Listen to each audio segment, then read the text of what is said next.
All right, every day here at Momstown, we are trying to give you resources, inspiration, motivation to make money from home with your great or crazy idea. And a lot of those great, crazy ideas end up in books, and they end up... Everybody has a book in them. There is that saying that Yes. everybody has a book in them, and actually Toni Morrison even said, if there's a book you really want to read but hasn't been written yet, then you must write it. I'm sure most everyone's had that thought. You've had the thought. You could write a book. I should write a book. On this subject. Yes. Whether it's a cookbook, children's book. So many... Did I take that from you? No. But when you become a mom, you can write children's books because they're seem so simple, right? Right, and we all have made up formula stories. Yes, there is. To writing a really good children's book. I don't know it. To writing a really good cookbook. To writing any Yes. kind of book, there are formulas. And today's show is about how you can make money as a writer and making money writing with your words. And honestly, you can do it. It doesn't have to be 70,000 words. You can start out, lower the bar on the, how much. Just get whatever is in you onto paper. You just have to start somewhere. You do. And that's really what it's all about, whether it's a business or whatever. So we're going to talk about what to write, how to get published, and how to do it yourself. So getting published is actually going that traditional route of a publisher.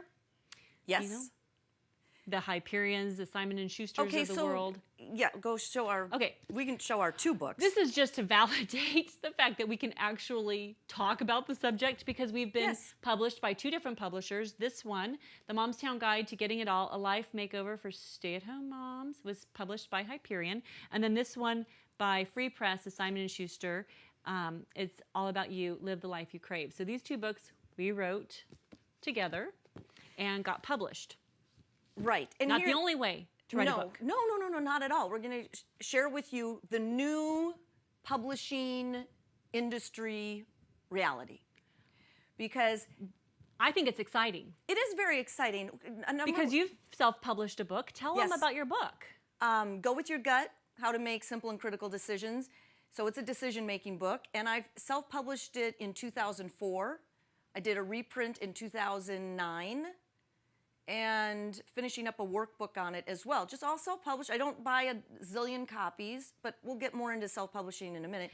The reality behind traditional publishing is anymore they're really only taking celebrity or high-profile, high-platform authors. So you have to have a following. You really will hear that term being thrown around a lot now.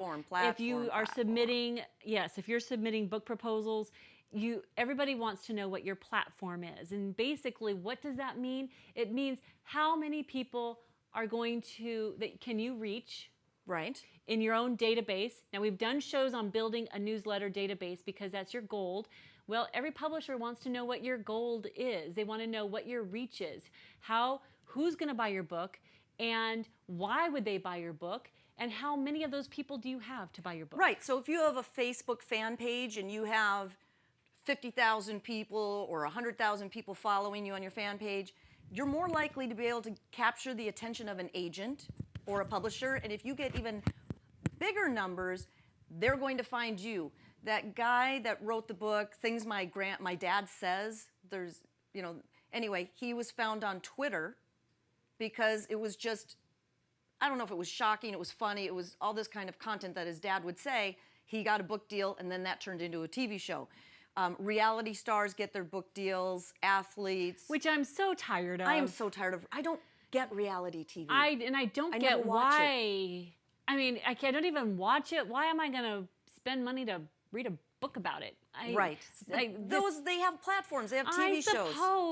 I suppose. I just don't like it. So for you at home, who's your audience? Do you have a niche? If you have a niche, then you can identify your audience and then you can go get them to sign up on your newsletter and start writing bits of info to them. Articles, bloggers. Okay, there's only a handful of people that may have had book deals as mommy bloggers, but if you have something compelling in your niche, you could very well do it. Anything is possible. Well, and there's a whole world of writing. I mean, Yes. there are so many different ways. There's so many different genres and different ways and modes and ways to get your writing out there. We're going to share some of those with you. So we're really going to start, though, today on how you get started as a writer. That's Right. coming up in the next segment. So there really are some things that you need to think about if you actually want to get started. Yes. So go to momstown.com during the break, sign up for our newsletter so you can get these tips in the mail. It's in the Stay in the Know at momstown.com. Be sure to give us your email so that we can send those to you. We'll be right back with more on getting started as a writer.